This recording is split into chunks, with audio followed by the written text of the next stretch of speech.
Hello, beautiful people. So, my routine procedure, which is microneedling of recently. So, 1.5 milliliters, the length of these needles, and just standard roller. I used to use the stamp, but this is as good as long as you follow some elementary procedures. It might be even better in terms of the damage, but you need to mitigate that damage or use that damage for your own purposes. Anywho, you first of all you spray it with alcohol and let it dry a little bit.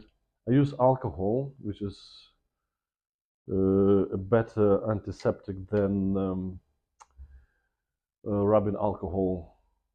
I think because rubbing alcohol can be contaminated. That usual rubbing alcohol, not laboratory rubbing alcohol, but the usual that you can buy in a store. I mean, one thing is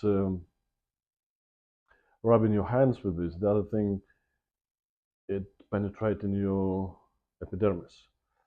So this is just ethanol. And using this opportunity, I would apply some remedy, some useful substances to this roller. So it would be deep within the tissue. It would be rolled in the tissue.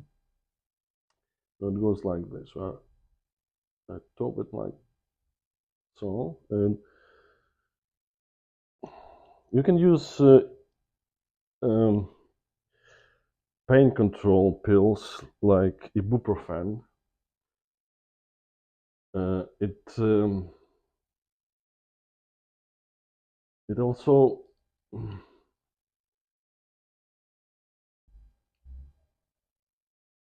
it also can prevent blood clotting in the wounds.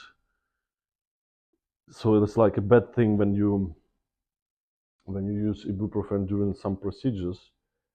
But this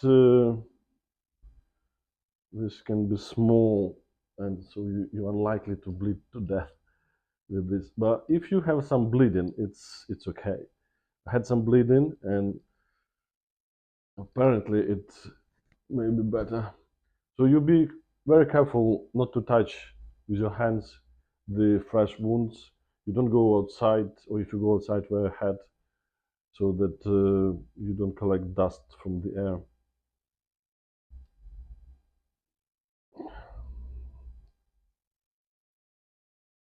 I'll be a moment.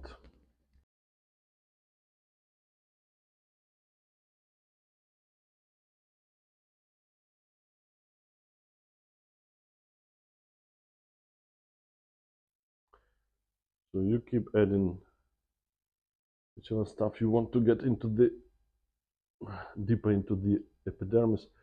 It doesn't penetrate as deep as uh, to touch the majority of capillaries, but it does go deep enough to cause some damage, which releases the growth hormone, and those act to rejuvenate, revigorate the tissue. Essentially, it's like when you break your bone. Hopefully, you're not going to do that. And the bone grows, especially in that place. So it doesn't grow in other places when it's not broken, but it grows in the places when it's broken. So somehow the body knows that you need to you need to grow the tissue, the cell mass in that specific place.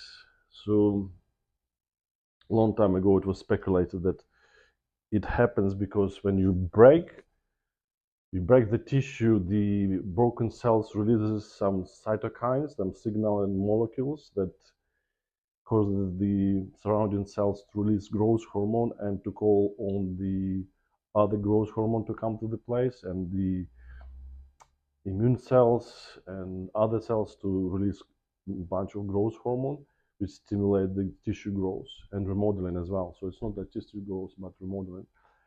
And sort of the same thing. Do you see?